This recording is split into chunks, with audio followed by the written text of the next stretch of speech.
Well, the pandemic and disruption of learning with schools delaying reopenings and working out all the kinks of virtual learning, that's catapulted Black parents into homeschooling. Data from the Census Bureau shows only 3% of Black families were homeschooling their children in April of 2020 before the pandemic. But by October, that number was up to 16%. And this comes as the widening learning and achievement gap for Black students is exacerbated by this pandemic. McKinsey Company found that students in majority Black schools are 5 months behind their historical levels in both mathematics and reading. Compare that to students in majority white schools, who are just 2 months behind historic levels. So this means, in math, students in majority Black schools are now a full year behind their peers who are in majority white schools. Before the pandemic, the gap was 9 months difference. And joining us now to talk about the impact of homeschool on the learning gap is Queen Tais. She's the founder and CEO of Liberated Minds Black Homeschool and Education Institute. Thank you for joining us this hour and to talk about this very important topic. As you know, homeschooling has been seen as an act of resistance against racism in schools, but does homeschooling actually hamper learning gaps for Black students? Well, I think there needs to be a clear distinction between, homeschooling, meaning virtual schooling, as an extension of the public school, and parents who are intentionally homeschooling by pulling their children out of the system. And I think it's very important to realize that a lot of parents are awakening to the fact that since they have to work with their children at home already, why not just take on the role and responsibility of administering a quality education that they really can plan out with a lot of thought and intentional aspects to it. But for families where both parents have to work, how do they find the time or the resources to be able to homeschool their children?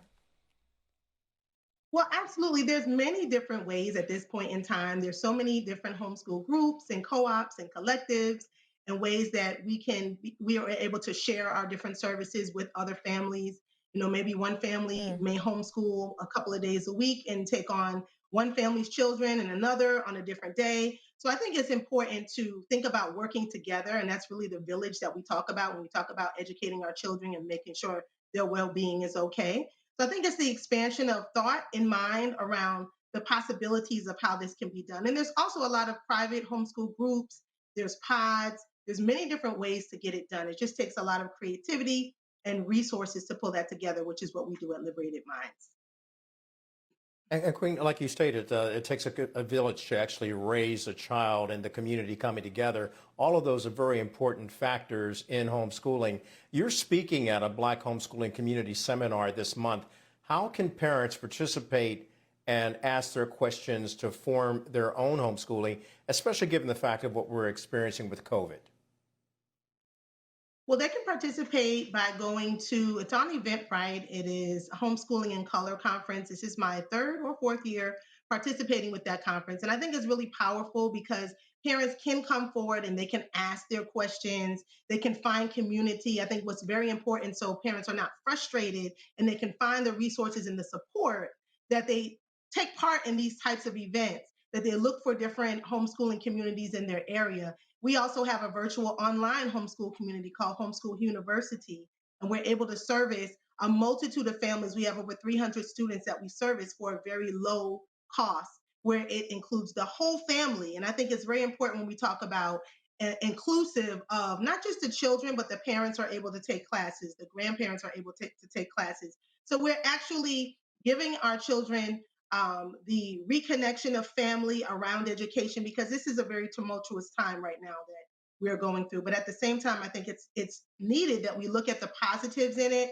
And a lot of these children who are being homeschooled are moving on to college, getting multiple scholarships. I know my children have been able to thrive on through this homeschooling process. So it can be done, but it takes support because it is definitely re-envisioning education from a new space. How many families have you talked to that are now planning to make this their permanent option of never sending their kids back to, say, the local public school? Well, we have Liberated Minds has grown over 800% during this pandemic. And so we are busting at the seams of being able to serve so many families. And I think that what's important is that um, that we continue to be able to connect with various families. We're connecting with people across the U.S., but also across the world, around the world, I should say. To be able to provide the resources, the training. A lot of it starts with mindset, right? Having a mindset of what we can do, because a lot of times we have our own curriculum trauma that we have faced in school ourselves, and we don't feel adequate or we don't feel equipped. So we address all of those issues, as well as creating opportunities for each and every child. So I mean, I probably the families, I don't even know how many at this point we touch base with. We get over 100 calls per week, emails. We're always touching base with supporting families. Also, I'm not just within Liberated Minds, but also sending them to different places that are our affiliates and our partners to make sure that they have what they need. And that also deals with the emotional aspect of what our children are facing as well. Yeah, the work that you're doing is so important, and the outcomes or the results are very important.